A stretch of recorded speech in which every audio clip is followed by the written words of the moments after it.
ധനികനെന്നോ അല്ലെങ്കിൽ ഫഖീറെന്നോ യത്തീമെന്നോ അല്ലെങ്കിൽ ബിരുദധാരികളെന്നോ അള്ളാഹുവിൻ്റെ അടുത്തില്ല. ഈ പറയുന്ന തങ്ങൾ ചെയ്താലും അന്നെയും റബ്ബ് ശിക്ഷിക്കുക തന്നെ ചെയ്യും. തങ്ങൾക്ക് ഇന്ന വസ്ഫുണ്ട്, ഇന്ന തങ്ങളെ മകനാണ്, ഇന്ന വല്യപ്പാൻ്റെ മകനാണ് എന്ന് പറഞ്ഞതുകൊണ്ട് കാര്യമില്ല. ഞാനും ഭയക്കേണ്ടതുകൊണ്ട്, നിങ്ങളും ഭയക്കേണ്ടതുകൊണ്ട്. ഖൽബ് കൊള്ളാണ് റബ്ബ് നോക്കുക. അല്ലാതെ ഞാനും നിങ്ങളും ചെയ്യുന്ന അതേ ശരീരപുഷ്ടി ഉണ്ടാകുന്ന ഈ ഡ്രസ്സിൻ്റെ ഇസ്തിരിയിട്ടുള്ള ചുളിവില്ലാത്തത് കൊണ്ടല്ല. നമ്മൾ നിങ്ങളും ചെയ്യുന്ന ദീൻ്റെ ഖിദ്മത്ത് റബ്ബ് ഇഷ്ടപ്പെട്ടതാണോ? എന്നാൽ അല്ലാഹു എല്ലാ നിലക്കുള്ള സഹായമുണ്ടാകും. ഇല്ലെങ്കിലോ സമയത്തുണ്ടാകും. പിന്നീട് റബ്ബ് തിരികെ പിടിക്കുക തന്നെ ചെയ്യും. അതിന് യാതൊരു സംശയം വേണ്ടതില്ല. അതുകൊണ്ട് മുഅ്മിനീങ്ങളെ, ഓ മാതാപിതാക്കളെ, ശ്രദ്ധിച്ചു കൊള്ളണമേ. കാലത്തിനടിസ്ഥാനത്തിൽ മക്കളെ കോലം കെട്ടിയുള്ള ഒരു ജീവിതം നിങ്ങൾ നൽകല്ല. നിങ്ങളുടെ ജീവിതം നിങ്ങൾ ജയിച്ചില്ലേ, വിജയിപ്പിച്ചില്ലേ? ആരാണ് കാരണക്കാരൻ? അന്നത്തെ സുന്നത്ത് ജമാഅത്തിന്റെ അഹ്ലുകാരായ അതേ ബഹുമാനപ്പെട്ട താജുൽ ഉലമാ, നൂറുൽ ഉലമാ, അതുപോലെ കൻസുൽ ഉലമാ അലി കുഞ്ഞി ഉസ്താദ് ത്വാഹിറുൽ അഹ്ദൽ തങ്ങൾ, അതുപോലെ തന്നെ പൊസോട്ട് തങ്ങളെ പോലോത്ത സയ്യിദന്മാർ ഉണ്ടായിട്ടില്ല, ആലിമീങ്ങളുണ്ടായിട്ടില്ലേ? ആ ആലിമീങ്ങൾ അവിടുത്തെ എല്ലാം ദർജ നീ ഉയർത്തി കൊടുക്കണം റഹ്മാനേ. അതേ അവരെ പോലോത്തവര് നിങ്ങളുടെ മാതാപിതാക്കളെ സമയത്ത് അന്ന് ദീനെ നയിക്കുമ്പോൾ അന്നും ടെക്നോളജി വർദ്ധിക്കുന്നുണ്ട്. അന്ന് മൈക്ക് വരുന്ന സമയമാണ്, മൈക്ക് വരുന്ന സമയമാണ്. ആ മൈക്ക് കിട്ടിയപ്പോൾ അന്നിതേ ആലിമീങ്ങൾ തെറി പറഞ്ഞിട്ടില്ല, ആലിമീങ്ങളെ തെറി പറഞ്ഞിട്ടില്ല, ഉസ്താദന്മാരെ തെറി പറഞ്ഞിട്ടില്ല, ദീനെ കോട്ടം വരുത്തിയില്ല. അതേ മുഅ്മിനെ, ഓരോ ടെക്നോളജി വർദ്ധിക്കും. ഈ മൈക്കാകുന്ന ടെക്നോളജി ഇത് എങ്ങനെ ഉപയോഗിച്ചെന്ന് റബ്ബ് ചോദിക്കും. ഈ വാച്ച് എങ്ങനെ ഉപയോഗിച്ചെന്ന് റബ്ബ് ചോദിക്കും. ഉദാഹരണം പറയാ, ഈ മൈക്ക് കൊട്ടിയിട്ട് അതേ ഞാൻ ഒരു മണിക്കൂർ സയ്യിദന്മാർ ആലിമീങ്ങളെ തെറി പറഞ്ഞാൽ ഈ മൈക്കിന്റെ ഉപയോഗം മാറി, അത് ഹറാം രൂപത്തിലായി. സംഗതി മൈക്ക് തന്നെ, പക്ഷെ ചെയ്യുന്ന നടക്കുന്ന രീതി ഏതാണ്? സയ്യിദന്മാർ ആലിമീങ്ങളെ അല്ലെങ്കിൽ മ്യൂസിക് പോലോത്ത ഡാൻസ് പോലോത്ത പാട്ട് പാടാൻ വേണ്ടിയിട്ട് ഉപയോഗിക്കുമ്പോ ഈ മൈക്കിന്റെ ഉപയോഗം അതേ ഹറാമായി. പോരാ, ഈ വാച്ച് ഉണ്ടല്ലോ, ഈ വാച്ച് കിട്ടി ഞാനൊരു സമയം വെക്കുന്നു, 9 മുതൽ 10 മണി വരെ, 10 മണി മുതൽ 11 മണി വരെ ഓരോ സമയം വെക്കുമ്പോ ആ സമയം വെച്ചത് വരെ ഹറാമിന്റെ വിഷയത്തിലാണെങ്കിൽ, ഒന്ന് ഇത് ഉദാഹരണം പറഞ്ഞാൽ ഫിത്ന പറയുകയാണെങ്കിൽ, അല്ലെങ്കിൽ അന്യ പെണ്ണിനെ നോക്കാൻ വേണ്ടിയാണെങ്കിൽ, അല്ലെങ്കിൽ ലഹരി പദാർത്ഥം പോലോത്തത് കഴിക്കാൻ വേണ്ടിയാണെങ്കിൽ, അല്ലെങ്കിൽ വ്യഭിചരിക്കാൻ വേണ്ടിയാണെങ്കിൽ, മുഅ്മിനേ അതേ ആ വാച്ചിന്റെ ഉപയോഗം ഹറാമായി. അങ്ങനെ അവരുടെ കാലത്തെല്ലാം ഈ ടെക്നോളജി വർദ്ധിക്കുമ്പോൾ അവർ ടെക്നോളജി അടിസ്ഥാനത്തിൽ അല്ല കുതിര കയറിയില്ല, പകരം അവർ ദീൻ തുറന്ന് ഹക്ക് തുറന്ന് പറഞ്ഞപ്പോൾ, ബിദ്അത്ത് ഇതിനെ പ്രവർത്തിച്ചപ്പോൾ അതേ എല്ലാ നിലക്കും ബിദ്അത്ത് ഇതിനെ കാലഘട്ടത്തിന്റെ അടിസ്ഥാനത്തിൽ പലതും പറഞ്ഞിട്ട്, വ്യായാമം പറഞ്ഞിട്ട്, വ്യായാമം എന്ന് പറഞ്ഞിട്ട് പല രൂപത്തിലും കളിപ്പിക്കുന്നൊരു അവസ്ഥയുണ്ടല്ലോ ഇപ്പോൾ തുടങ്ങിയൊരു പ്രവണതയല്ലേ. മുഅ്മിനെ, ചെയ്തു പോകരുത്. അതേ സ്ത്രീകൾ പബ്ലിക് വന്ന് ചെയ്തു പോകരുത്, തനിച്ച ഹറാമാ. അതേ അന്നത്തെ കാലത്ത് സ്ത്രീകൾ ജീവിച്ചില്ലേ? അവരെല്ലാം ഈ വ്യായാമം പുറത്തുകൂടെ ചെയ്തിട്ടാണോ? നിങ്ങളുടെ വല്യപ്പാർക്ക് വയസ്സുണ്ടായി ആലോചിച്ചു, അവരോട് ചോദിച്ചു നോക്കൂ. അവരുടെ എൻഗേജ്മെന്റ് നടത്തിയിട്ടാണോ അവരുടെ നിക്കാഹ് നടന്നത്? ഹറാമായ എൻഗേജ്മെന്റ് നടത്തിയിട്ടാണോ നിക്കാഹ് നടന്നത്? എന്നല്ല, പുറത്ത് നടത്തിയിട്ട് വ്യായാമം പോലത്തെ ചെയ്തിട്ടാണോ ആരോഗ്യത്തിന് പവറുണ്ടായത്? ഒന്ന് നിങ്ങൾ ബുദ്ധി കൊണ്ട് ആലോചിച്ച് അവനവൻക്കുണ്ടെങ്കിൽ അവൻ തന്നെ തിരിച്ചു ചോദിക്കണം മുഅ്മിനെ. അതുകൊണ്ട് ഓ മുഅ്മിനീങ്ങളെ, മുഅ്മിനാത്തുകളെ, കാലത്തിനടിസ്ഥാനത്തിൽ പല രൂപത്തിലും ദീനെതിരെ പ്രവർത്തിക്കുന്ന കോല കെട്ടുന്നൊരവസ്ഥയിലേക്ക് ഞാനും നിങ്ങളും പ്രവർത്തിക്കരുതേ. എന്നെയും നിങ്ങൾ ഇവിടെ സൃഷ്ടിക്കപ്പെട്ടത് അല്ലാഹുവിന്റെ ദീനടിസ്ഥാനത്തിൽ പ്രവർത്തിക്കാനാ. അതുകൊണ്ട് ദീനെതിരെ നിങ്ങൾ പ്രവർത്തിക്കരുത്. അതേ പല നിലക്കും ആഖിർ സമാന്റെ ഫിത്ന വരുമെന്ന് പറഞ്ഞിട്ടുണ്ട്. ഞാനും നിങ്ങളും മനസ്സിലാക്കേണ്ടത് എന്താണെന്നറിയുമോ?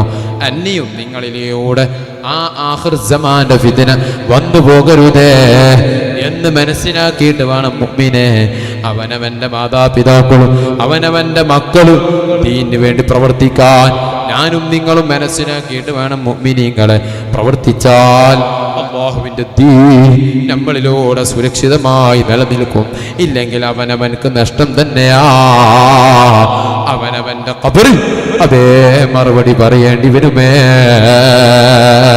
ദുനിയാവിലെല്ലാവരുടെ സഹായമുണ്ടാകും, ഖബറിൽ ഞാനും എനക്കും നിങ്ങൾക്കും റബ്ബിന്റെ സഹായമല്ലാതെ എനക്കും നിങ്ങൾക്കും ഒരാൾക്കും സഹായം കിട്ടൂല മുഅ്മിനെ. പോരാ, അവിടെ സഹായം പിന്നെ ഹബീബിന്റെ ശഫാഅത്താ. ആ ഹബീബിന്റെ ശഫാഅത്ത് കിട്ടണമെങ്കിൽ ഞാനും നിങ്ങളും ഇവിടെ റബ്ബ് ഹബീബ് പറഞ്ഞതുപോലെ സ്വലാത്ത് വർദ്ധിപ്പിച്ച് ദിക്റെല്ലാം വർദ്ധിപ്പിച്ച് ഖുർആൻ ശരീഫ് ഓതിച്ച് ഓരോ വിഷയത്തിലും അതിൻ്റെതായ ദീൻ അധിഷ്ഠിതത്തിൽ പ്രവർത്തിച്ചാൽ ഹബീബിന്റെ ശഫാഅത്ത് അതേ ഖബറിൽ കിട്ടുമല്ലോ. ഇല്ലെങ്കിൽ അതേ പ്രയാസമാ. അതേ ഇവിടെ ഈ നടക്കുന്ന ആണ്ട് നേർച്ച അതേ ഏത് രൂപത്തിലാണ്, എന്തിനാണ് ആണ്ട് നേർച്ച നടക്കുന്നത്? ഇവിടുത്തെ ഇസ്ലാമിക് കോംപ്ലക്സ് എന്ന് പറഞ്ഞില്ലേ, എന്താണിത് നിലനിൽക്കുന്നു? ഇന്നും ഇവിടെ ആരുടെ പേരിലാണ് നേർച്ച നടക്കുന്നത്? ഇന്നും ഹിദായത്ത് നടക്കുന്നത് ആരുടെ പേരിലാണ്? അതേ സുൽത്താനുൽ ഹിന്ദ് ഗരീബ് നവാസ്, അതേ മുഈനുദ്ദീൻ ചിസ്തി അജ്മീരി ഖദ്ദസല്ലാഹു സിറഹുൽ അസീസ്, ആ തങ്ങളെ പേരിൽ ഇന്ന് ഈ പരിപാടി നടന്നിട്ട് ഇത്രയും മുഅ്മിനീങ്ങൾ, സയ്യിദന്മാർ, ആലിമീങ്ങൾ, ഉസ്താദന്മാർ ഇവിടെ ഒരുമിച്ച് കൂടിയത് കണ്ടല്ലോ. ഇവിടെ എന്താണ് ഇവിടെ പറയുന്നത്? അല്ലാഹുവിന്റെ ദീനല്ലേ. ഇതുപോലെ മുഅ്മിനീങ്ങളെ ഞാനും നിങ്ങളും ദീനിന്റെ ഖിദ്മത്തിൽ ഏർപ്പെട്ടാ എന്നെയും നിങ്ങളെയും പല രൂപത്തിൽ പല നിലക്കുള്ള സ്മരിക്കപ്പെടും. ഇല്ലെങ്കിൽ സ്മരിക്കാൻ വേണ്ടി പറയുന്നതല്ല, പകരം അല്ലാഹു സുബ്ഹാനഹു വ തആല അത് നൽകും. ഇല്ലെങ്കിലോ ഞാനും നിങ്ങളും എന്നും അതേ ദുനിയാവിലും വേസ്റ്റ് ആഖിറത്തിലും വേസ്റ്റായി മാറുമേ. റബ്ബ് പൊരുത്തപ്പെട്ടാൽ, റബ്ബ് സ്വീകരിച്ചാൽ അവന്റെ മുഅ്മിനീങ്ങളെ ഖൽബിൽ ഓരോ വ്യക്തിത്വത്തെ സ്വീകരിക്കും.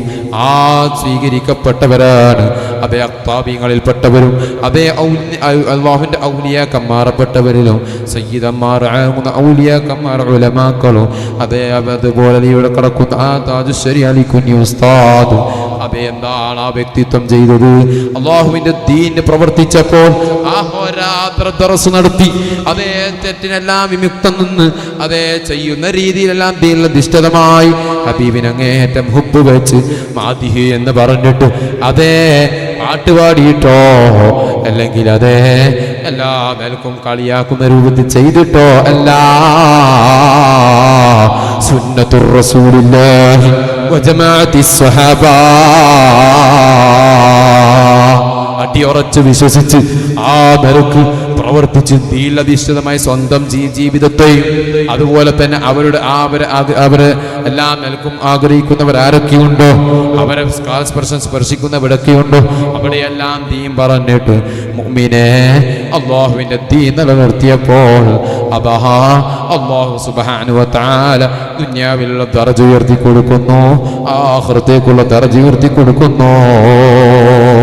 അതുപോലെയാണ് മുഅ്മിനീങ്ങളെ അനക്കും നിങ്ങളും ആഗ്രഹിക്കേണ്ടത്. അതേ ഹബീബിന്റെ പേരിൽ സ്വലാത്തും ദിക്റും ചൊല്ലി ഞാനും നിങ്ങളും റബ്ബിലേക്ക് മടങ്ങണമേ. മറിച്ച് സയ്യിദന്മാരെയും ആലിമീങ്ങളെയും ഉസ്താദന്മാരെയും എന്നല്ല കാലത്തിനടിസ്ഥാനത്തിൽ അതേ തലയിൽ കെട്ടിയിട്ടും അല്ലാതെയും കോലം കെട്ടിയിട്ട് വീഡിയോ ഉണ്ടാക്കിയിട്ട് ഞാനും നിങ്ങളും ജീവിച്ച് നശിച്ച് കളയല്ലേ. അതുകൊണ്ട് മുഅ്മിനീങ്ങളെ പറയാനുള്ളത്, ഞങ്ങളെല്ലാം പൂർവികർ കാണിച്ചു തന്ന ആദ്യം മുറുകെ പിടിച്ച് പ്രവർത്തിക്കണം. അതിന് അല്ലാഹു തൗഫീഖ് ചെയ്യട്ടെ. താജുൽ ഉലമയും നേരത്തെ പറഞ്ഞു പോയ മുഴുവൻ ഔലിയാക്കന്മാരാകുന്ന ഉലമാക്കളും ബഹുമാനപ്പെട്ട എൻ്റെ ബാപ്പയൊന്ന് ഖുർറത്തു സാദാത്ത് അവിടുത്തെ ദർജ നീ ഉയർത്തി കൊടുക്കാം റഹ്മാനെ. അതേ സാന്ദർഭികം പറയുന്ന ഇവിടുത്തെ മുട്ടം പന്തി ഓടുന്ന സ്ഥാപനം ഏത് രൂപത്തിൽ അല്ലാഹു അവിടുത്തെ പടുത്തുയർത്തി. ആ ഖുർറത്തു സാദാത്തിൻ്റെ ദീർഘവീക്ഷണം എന്നല്ല, ആ ധൈര്യം അല്ലാഹുവിൻ്റെ ദീനിന് വേണ്ടി ഞാൻ പ്രവർത്തിക്കുന്നു. ഇവിടെ ദീൻ്റെ ഇൽമ് ദർസ് വരാൻ വേണ്ടിയാണ് ഇവിടെ മുന്നിട്ടിറങ്ങുന്നതെന്ന് മുന്നിട്ടിറങ്ങിയപ്പോൾ ഇന്ന് ആ പന്തിയോട് നോക്കൂ എന്തൊക്കെ ഷോപ്പിംഗ് കോംപ്ലക്സിൽ പേരാണ് അറിയപ്പെടുന്നത്? ഇതേ ഇസ്ലാമിക് ലത്തീഫിയ എന്നുള്ളത് ഷോപ്പിംഗ് കോംപ്ലക്സിൽ പേരാണ് അറിയപ്പെടുന്നത്?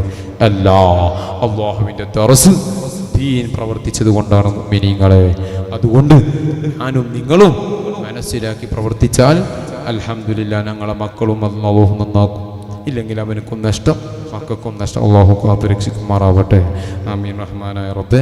ഇവിടെയുള്ള എല്ലാ മുഅ്മിനീങ്ങൾക്കും നീ ഖൈറും ബർക്കത്തും നിഅമത്തും നീട്ടിയെടുക്കണം റഹ്മാനെ. ഞങ്ങളെ മാതാവിന് ദീർഘായുസ്സുള്ള ആഫിയത്ത് നീ കൊടുക്കണം റഹ്മാനെ. വാർദ്ധക്യ സഹജമായ രോഗമുള്ള എല്ലാവർക്കും നീ ഫതഹ് നൽകി കൊടുക്കണം റഹ്മാനെ.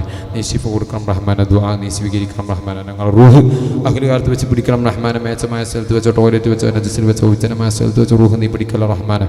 അവസാനം ആഖിബത്ത് നന്നായി ലാ ഇലാഹ ഇല്ലല്ലാഹ് എന്ന കലിമത്ത് പോയി ഞങ്ങൾ മരിപ്പിക്കണം റഹ്മാനെ. റബ്ബന ആതിനാ ഫിദ്ദുനിയ ഹസന വഫിൽ ആഖിറതി ഹസനതൻ വഖിനാ അദാബന്നാർ. ربنا تقبل منا إنك أنت السميع العليم وتب علينا إنك أنت التواب الرحيم. آمين برحمتك يا أرحم الراحمين. إن شاء الله.